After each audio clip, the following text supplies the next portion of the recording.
Hey guys, what's up? You're watching Jack's Tech Channel, and today we're going to be doing a walkthrough of the Kindle Fire and its OS. Alright, so I got the Amazon Kindle Fire right here. This is Amazon's attempt at a tablet. They wanted to make something similar that's like a content consumption device that allows you basically to do anything you would need to do on a tablet.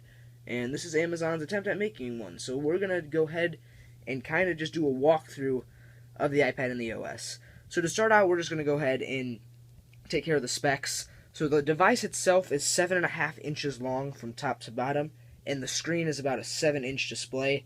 It is has anti-reflective treatment, which is so there's not a lot of reflections. Hopefully, this is what they say with the screen. It's obviously a touch display, so you can touch with it.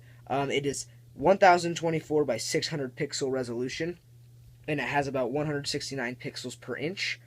It weighs about 14.6 ounces, has 8 gigs of storage, but by the time you do all the updates and stuff, you have about 6 to go ahead and download whatever you want on the device. But it does have the free cloud storage with Amazon Prime, so they definitely want people to go with Amazon Prime if they want to use this product, and you'll see that in a minute. It also is running Android 2.3 with an Amazon skin over it. I'll show you that here in a minute too. But yeah, this is the front of the device. Nothing on the device except the screen. It has a black border around it. On the bottom here, you have your power button right here.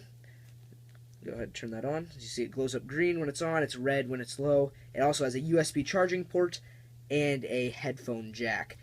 And then on the left side, there's actually nothing, no volume. It's just to the side.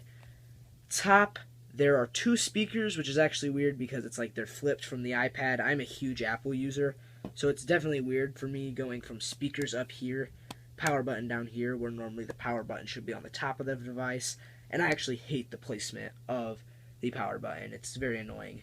Right side, there's also nothing as well, so the only way to adjust the volume is to actually go into the thing and adjust the volume. So that's another downside. On the back here, you have this, it feels like matte, but I'm pretty sure it's some sort of rubber, but it says Kindle on it. It's a nice feel. It's definitely grippy, feels good in your hand. It's 7 inches, like I said, and it actually fits in your hand very well.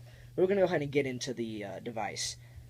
So you can see when you turn it on here, it has a background of some sort. The background actually will change every single time you use it. It just kind of, every time you turn it on, I think, no, it's every little bit the background will change. But then you can go ahead and unlock it by sliding open. And there you go. Just like that, it's all, just everything's laid out in front of you all nice and neat. Up here it says whoever's Kindle. This isn't my Kindle Fire, this is my dad's. But he let me use it for the purpose of this video.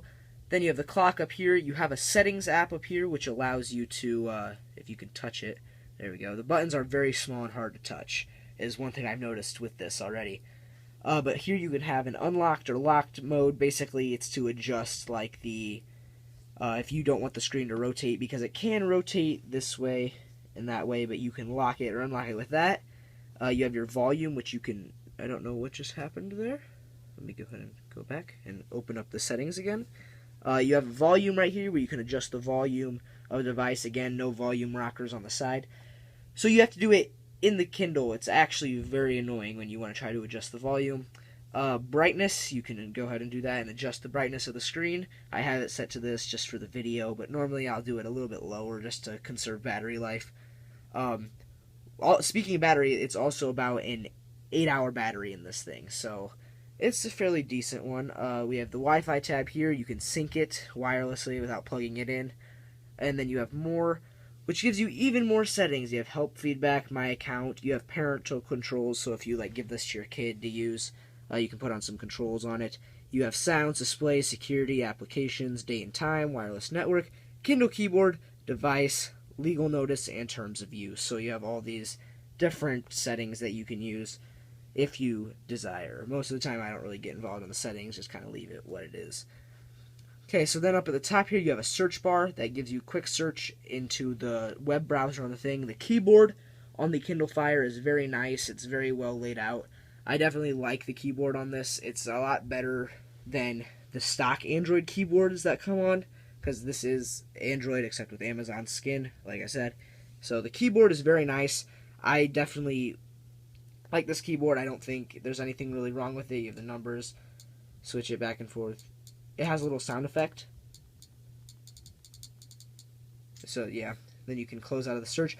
That's basically just a quick search if you ever need to search anything. You can actually search your library, and then you can search the web through that search bar. And then up at the top here, you have your different categories. I really like this feature in the Kindle Fire. I think this is really nice. It organizes all your things for you. But you have the newsstand here, and basically what this is you can buy subscriptions to different magazines, newspapers, stuff like that. Let me focus quick. Basically, you can buy different subscriptions and things. They have a whole store that's just filled with the different things that you can pay for, and different magazines, newspapers, all kinds of things here on the thing. They have many different magazines and subscription-based apps and stuff like that. So down here at the bottom too, every single app has a menu thing, a back arrow or a forward arrow in case you go back and then you want to go forward, and then you have a home button that takes you directly home. So we're going to press that, and then we get out a newsstand.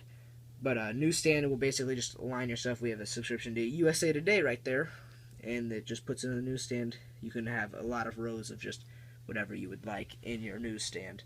I'm going to go ahead and go home. And the next thing you have is books. And obviously, Kindle or Amazon, they are known for reading and their books. They have many books. They have like way lots of books. And you can see by the store here, there is just so many different choices. It's just, they have all kind of the new releases. They have a top 25 right there. They have some for $2. And it's just, they have a crazy amount of books. So if you want to read on a device, this is definitely for you. We have some installed here, but I'll go ahead and just open up the dictionary. This book comes automatically installed on your Kindle. I doubt anyone's going to want to read the dictionary, but it's there if you want it. But it's just a nice simple page turn. It's very sleek. It goes quick. There's also kind of a little bit of a lag, if you've noticed that. Like, I'll swipe my finger. It's like a half a second lag is what it seems like. And that's one thing I've noticed with a lot of the apps. It all is just very... It's not very, like, fluent. It has a lag with pretty much everything that happens with them. I'm trying to get out of this. Okay, I got out of the books, but there you go. You have all the different kind of books you can read on Kindle. Obviously, you're going to want to do that if you're a big reader. The Kindle is definitely a good thing to get. Next, we can go into music. I don't actually have anything installed on here currently, but this is basically where you could play music. You can go to your cloud and the device. You can also shop for music if you want that. I didn't put any music on here just because I didn't feel the need to. Then you have videos. This is hooked up to Amazon Prime if you have it, so it shows all your Prime videos of all the different videos that you can play that are basically free through Prime. So that's very nice. You can play a lot of free TV shows and movies on here. So there you have all those. You can watch videos and stuff on the device there. It's actually very good quality. I'm not going to play any due to copyright and stuff, but videos work, speakers sound amazing.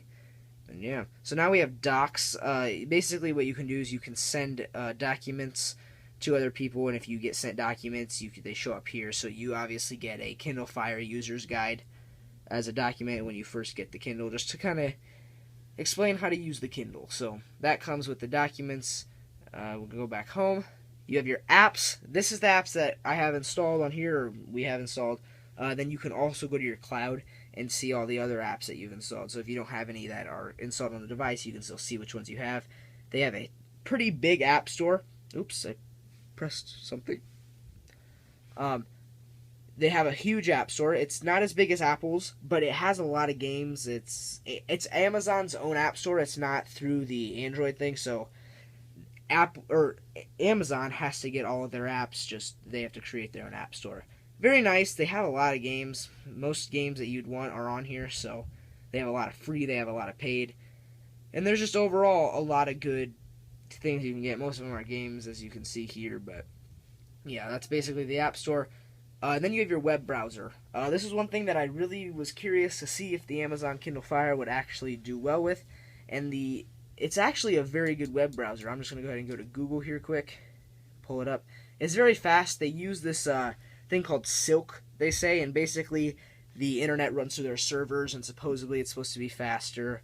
I'm not sure about that, but it's definitely a quick browser, and with my internet, we have pretty good internet, and this loads up very fast. You could definitely do anything you would need to do on a web browser with this. I'm going to go ahead and load up another website if I can type. And you can see they have the little sound effects if you like those.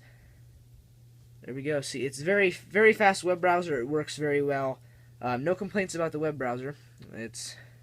See, it took a little bit to load up all the videos on YouTube there, so it can be slow at times, but it has Flash built in, which I'm not too sure about Flash. Flash has actually been going downhill for the past bit, but there's that. This is called your carousel right here. It basically shows recent apps that have been opened. So, like, if I opened any of these apps down here, they'd show up in my carousel. And it's basically a way to kind of just show your recent apps and stuff. You can hold down to remove something from it, so you can remove from carousel. And there you go. One complaint I have about this is apps that actually, like, when you open an app, so we'll just go ahead and open Facebook here. And then we'll close out of it as soon as possible. There we go. You can see that they're two different sizes, and I have severe, like, OCD and stuff. Like, it drives me nuts. So, like, I hate it how it's two different sizes for different icons and stuff. It looks kind of messy. So, I'm not a big fan of the carousel. Then down here you have what is your favorites. So, this is what comes stock on the Kindle as your favorites. So, you have these right here.